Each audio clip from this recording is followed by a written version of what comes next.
لیکن ایسا کرنے کے لیے کیا ابھی سیاسی جماعتیں متحد ہونے کے لیے تیار ہیں؟ اب اس میں پیپلز پارٹی شاید تیار ہے، پاکستان تحریک انصاف مکمل طور پر تیار ہے۔ عمران خان مسلسل یہ بیان دے رہے ہیں اور کہہ رہے ہیں کہ آؤ یگانگت کی بات کرتے ہیں، قومی یکجہتی کی بات کرتے ہیں۔ عمران خان مسلسل یہ پیغام دے رہے ہیں، لیکن کیا اس پیغام کو نون لیگ سنجیدگی سے لے رہی ہے؟ ہرگز نہیں۔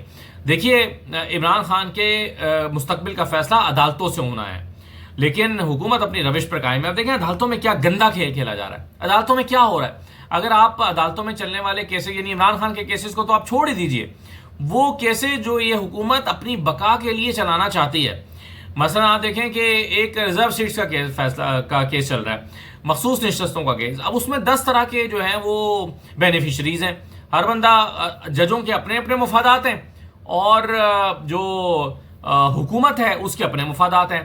حکومت کو لگتا ہے کہ مخصوص نشستیں حاصل کر کے وہ اپنا نمبر پورا کرے گی، اپنا نمبر اگر وہ پورا کر لے گی تو اپنی مرضی سے آئینی ترامیم کرا سکتی ہے۔ جب آئینی ترامیم کرانے کی پاور آ جائے گی حکومت کے پاس تو اس سے بہت سارے لوگوں کو اپنے اپنے مفادات نظر آتے ہیں۔ ججوں کو لگتا ہے کہ جب ان کے پاس آئینی ترامیم کرانے کی پاور آ جائے گی حکومت کے پاس تو وہ ہمارے مفاد میں کرے گی۔ شاید اسٹیبلشمنٹ کو یہ لگتا ہے کہ ان کو اگر یہ قوت مل جائے گی تو اپنے فائدے کی ترامیم کرائی جا سکتی ہیں۔ تو ہر کوئی اپنے اپنے مفاد کا سوچ رہا ہے، کوئی ملک کے مفاد کا بھی سوچ رہا ہے یا نہیں، یہ ایک علیحدہ سوال ہے۔ اب آپ دیکھیے کہ عدالت میں کیا چل رہا ہے۔ ریزرو سیٹس والا کیس مثلا ایک چل رہا ہے، اس میں حامد خان اور فیصل صدیقی صاحب جو ہیں انہوں نے متفرق اور متعدد درخواستیں دائر کی ہیں اور تاکہ ان کو بھی شامل کیا جائے۔ مثلا ایک تو اس پر دلائل دیے گئے ہیں کہ وہی بینچ سنیں جس بینچ نے یہ فیصلہ دیا تھا، اس میں اگر قاضی فائز صاحب ریٹائر ہو گئے ہیں تو ان کی جگہ ایک جج ڈال دیا جائے، ورنہ ریویو کو سیم بینچ کو سننا چاہیے۔ یہ ایک سیٹلڈ پرنسپل ہے کہ ریویو جو ہے وہ وہی بینچ سنا کرتا ہے جس بینچ نے فیصلہ دیا ہوتا ہے، وہی بینچ سنتا ہے ریویو۔ پہلی درخواست تو یہ آئی بھی ہے۔ پھر ایک درخواست یہ آئی ہے کہ 26ویں آئینی ترمیم کے فیصلے تک اس کو مؤخر کیا جائے۔ 26ویں آئینی ترمیم کا پہلے فیصلہ ہو کہ بھائی جس آئینی ترمیم کی وجہ سے ساری گڑبڑ ہوئی ہے، جس آئینی ترمیم کی وجہ سے یہ فیصلہ امپلیمنٹ نہیں ہوا، کانسٹیٹیوشنل بینچ بنا ہے، آئینی ترمیم کانفلکٹ آف انٹرسٹ کو جنم دیتا ہے، آئینی ترمیم کا پہلے فیصلہ کیا جائے، پہلے اس کیس کو سنا جائے، پھر یہ ریویو سنا جائے۔ ایک یہ درخواست آئی ہے۔ نون لیگ اور پیپلز پارٹی جو ہیں ایک درخواست آئی ہے کہ بھائی انہوں نے ان کو ججز کو سلیکٹ کیا ہے، یعنی کانسٹیٹیوشنل بینچ کو اس 26ویں ترمیم کے بعد جو ایک جوڈیشل کمیشن آف پاکستان بنایا گیا، یہ جوڈیشل کمیشن آف پاکستان جو ہے اسی نے یہ بینچ بنایا ہے، تو اور یہ جو ہے وہ اس کے بینیفیشری بھی ہیں، تو اس لیے پہلے 26ویں ترمیم کو سن لیا جائے۔ پھر ایک درخواست میں کہا گیا ہے کہ 13 ججز کا فیصلہ جو آرگومنٹ لیے گئے تھے، جس پر 2 دن فیصل صدیقی نے دلائل بھی دیے ہیں کہ 13 ججز کے فیصلے کو 11 ججز کا بینچ ریویو نہیں کر سکتا۔ 13 کا مطلب ہے 13 ہی ریویو کرے گا، یعنی نیومیریکل سٹرینتھ کا کم از کم برابر ہونا ضروری ہے۔ اس کے علاوہ ایک شرط یہ بھی ایک درخواست یہ بھی ہے کہ بھائی منصور علی شاہ کو ضرور بینچ میں شامل کیا جائے، کیونکہ وہ فیصلہ دینے والے بینچ میں موجود تھے اور انہوں نے ہی فیصلہ پڑھ کے سنایا تھا، اور اکثریتی بینچ میں جس اکثریتی بینچ نے فیصلہ سنایا تھا اس میں وہ سب سے سینئر جج تھے، ان کو جو ہے وہ ضرور اس میں شامل کیا جائے اور اس کو لائیو کیا جائے، اس ساری پروسیڈنگ کو لائیو کیا جائے۔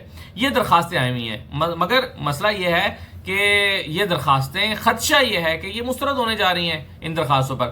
اب دیکھیں ایک درخواست ہے، اس کو رجسٹرار آفس انٹرٹین ہی نہیں کر رہا۔ اس درخواست میں جو حامد خان صاحب کی درخواست ہے، جو ابھی پرسوں سماعت ہوئی تھی 2-3 دن پہلے، اس میں حامد خان صاحب نے کہا کہ جی میری درخواستوں پر جو رجسٹرار ہیں انہوں نے اعتراض لگا دیا ہے۔ تو جج صاحب نے کہا، جو بینچ نے کہا کہ بھئی اعتراض لگایا گیا ہے تو آپ اس کو اعتراض کو دور کریں۔ تو انہوں نے کہا کہ جی اعتراض بڑا عجیب سا ہے۔ حامد خان نے کہا کہ اعتراض یہ لگایا گیا ہے کہ آپ کی زبان بڑی جو ہے وہ ہیوملیشن والی ہے، آپ کی زبان توہین آمیز ہے، آپ نے اس درخواست میں توہین آمیز زبان استعمال کی ہے۔ تو ججز نے کہا کہ توہین آمیز آپ نے پھر کیوں استعمال کیا؟ تو حامد خان نے کہا کہ میں تو نہیں سمجھتا کہ یہ میں نے توہین آمیز زبان استعمال کی ہے، لیکن اگر میں نے توہین آمیز زبان استعمال کی ہے تو اس کو اعتراضات کے ساتھ ہی فکس کر دیں، چیمبر اپیل میں آئیں تو یہاں پر میں آپ کو ثابت کروں گا کہ وہ توہین آمیز زبان نہیں ہے، لیکن اس کے باوجود رجسٹرار آفس اس کو نہیں لگا رہا۔ اب اس میں حامد خان نے کہا کیا ہے؟ حامد خان نے کہا ہے کہ 26ویں ترمیم ہوئی ہے، 26ویں ترمیم خاص مقاصد کے لیے ہوئی، اس کے کچھ لوگ بینیفیشری ہیں، پھر اس کا کانسٹیٹیوشنل بینچ بنا گیا، وہ اس کا بینیفیشری ہے اور وہ جو ہے وہ درخواستوں کو سن رہا ہے۔ اگر اس کے باوجود 26ویں ترمیم کا فیصلہ کیے بغیر کسی اور درخواست پر، اہم درخواست پر، ریزرو سیٹس والے فیصلے پر یہ بینچ فیصلہ کرتا ہے تو یہ شرمناک فیصلہ ہوگا، یہ حامد خان نے کہا۔ اس پر رجسٹرار آفس کہتا ہے کہ یہ تو آپ توہین آمیز زبان استعمال کر رہے ہیں، تو اس زبان کے ساتھ تو آپ کی درخواست کو انٹرٹین نہیں کیا جا سکتا۔ اب حامد خان نے کہا کہ اس کو چیمبر اپیل میں لگا دیں، آپ وہاں جا کر ہم یعنی اعتراضات سمیت لگا دیں، ججز کو اگر لگے گا کہ اعتراضات ہیں تو ججز اعتراض کو برقرار رکھیں گے، ورنہ وہ اس اعتراض کو دور کر کے سن لیں گے، جیسا کہ نارملی ہوا کرتا ہے۔ لیکن ان اعتراضات کے ساتھ بھی لگانے کے لیے رجسٹرار آفس تیار نہیں ہے، حامد خان کی درخواست کو انٹرٹین ہی نہیں کیا جا رہا۔ تو اب آپ دیکھیں کہ ہر جج کی اپنی اپنی کہانی ہے، ہر جج کے اپنے اپنے مفادات ہیں۔ مثلا اگر آپ محمد علی مظہر صاحب کو ہی دیکھ لیں تو محمد علی مظہر صاحب جو ہیں وہ ان کے اپنے مفادات ہیں، ان کو لگتا ہے کہ امین الدین کے جانے کے بعد وہ آئینی بینچ کے سربراہ بن جائیں گے اور سب سے زیادہ اس کے لیے وہ سوٹیبل ہیں۔ پھر ان کو یہ بھی لگتا ہے کہ اگر یہ کنٹینیو کرتے ہیں اور اچھا ان کا سکور اچھا رہتا ہے تو اور اچھے طریقے سے فیصلے کرتے رہتے ہیں، 2 سال کے بعد وہ چیف جسٹس آف پاکستان بن سکتے ہیں۔ محمد علی مظہر صاحب جو ہیں، جسٹس محمد علی مظہر صاحب، وہ آپ جانتے ہیں نا کہ جو کئی امپورٹنٹ کیسز کا وہ حصہ رہے ہیں، بلہ چھیننے والے فیصلے کا وہ حصہ رہے ہیں، پھر جو ابھی 13-8-5 کا فیصلہ تھا اس کا وہ حصہ رہے ہیں، سینیورٹی ججز والا جو کیس ہے اس کا وہ بھی حصہ ہیں۔ تو محمد علی مظہر صاحب جو ہیں، اب چونکہ ایک بڑا ظلم ہوا ہے کہ چیف جسٹس کو لگانے کا اختیار چونکہ حکومت کے پاس چلا گیا ہے، اس وقت بھی ہم نے اس خدشے کا اظہار کیا تھا کہ ہر جج یہ سوچ کے فیصلہ کرے گا کہ بھائی مجھے چیف جسٹس لگانے یا نہ لگانے کا فیصلہ اس حکومت نے کرنا ہے۔ ہر جج اس بات کو مد نظر رکھتے ہوئے فیصلہ کرے گا اور وہ اس کے مطابق مینیپولیٹ کر سکتا ہے۔ جج کو لگے گا کہ بھائی اگر میں نے یہ فیصلہ دیا اور حکومت ناراض ہوگی تو وہ مجھے چیف جسٹس نہیں لگائیں گے، جیسے منصور علی شاہ کے ساتھ ہوا۔ 8-5 کا فیصلہ دیا، انہوں نے ریزرو سیٹس پی ٹی آئی کو دینے کا فیصلہ دیا، ان کا پتہ ہی کٹ گیا، ان کی لائن ہی کٹ گئی، ان کو جو ہے وہ چیف جسٹس کی دوڑ سے باہر نکال دیا گیا۔ تو ہر جج یہ سوچے گا کہ بھائی مجھے تو پھر اس دوڑ سے باہر کر دیا جائے گا۔ محمد علی مظہر صاحب کا ویسے ایک ٹریک ریکارڈ جو ہے وہ بڑا اتفاق ہے اس میں کہ وہ پہلے عمر رضا بندیال صاحب جب چیف جسٹس تھے تو ان کے ساتھ تھے، قاضی فائزہ جب چیف جسٹس تھے تو وہ ان کے گروپ میں چلے گئے، پھر جیسے یحییٰ افریدی جب چیف جسٹس بنے تو وہ ان کے گروپ میں آ گئے، پھر کانسٹیٹیوشنل بینچ بنا تو وہ امین الدین کے گروپ میں آ گئے۔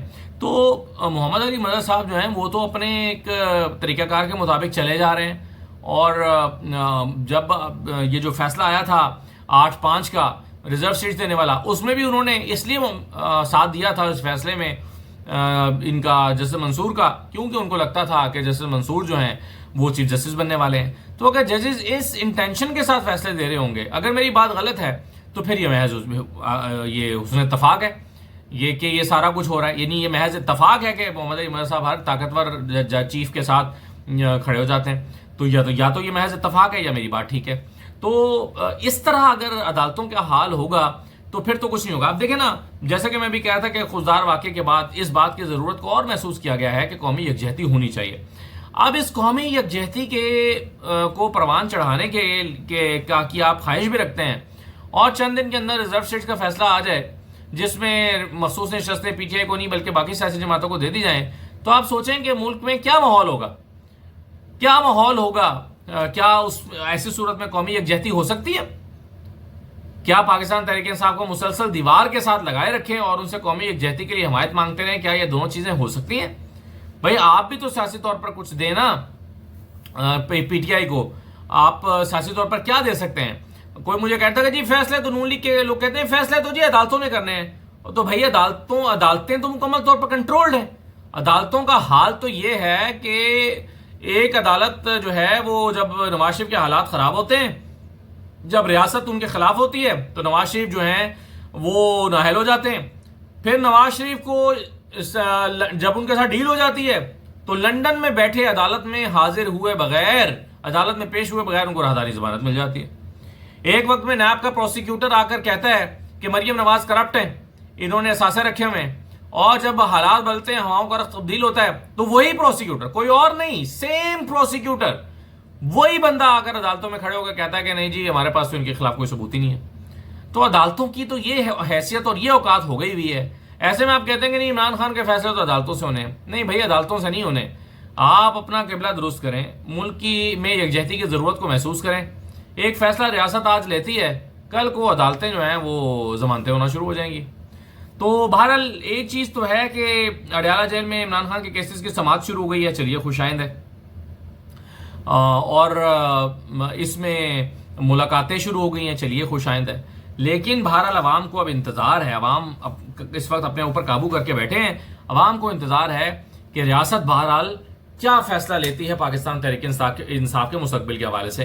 اور اگر کوئی حوصلہ افزا فیصلہ نہ آیا، اور اگر کوئی ایسا فیصلہ نہ آیا کہ جس میں 2-3 سال کی زیادتیوں کا کچھ ازالہ کیا گیا ہو، اور عمران خان کی رہائی سے متعلق کوئی چیز نظر لوگوں کو نہ آئی، تو بڑا خدشہ ہے کہ قومی یکجہتی کو نقصان پہنچ سکتا ہے. اور اگر قومی یکجہتی کو نقصان پہنچا تو پھر ہم یہ جو BLA جیسے چیلنجز ہیں، یہ جو دہشت گردی جیسے چیلنجز ہیں، یہ جو معصوم بچوں پر حملوں جیسے چیلنجز ہیں، ان سے نمٹنا زیادہ آسان نہیں رہے گا.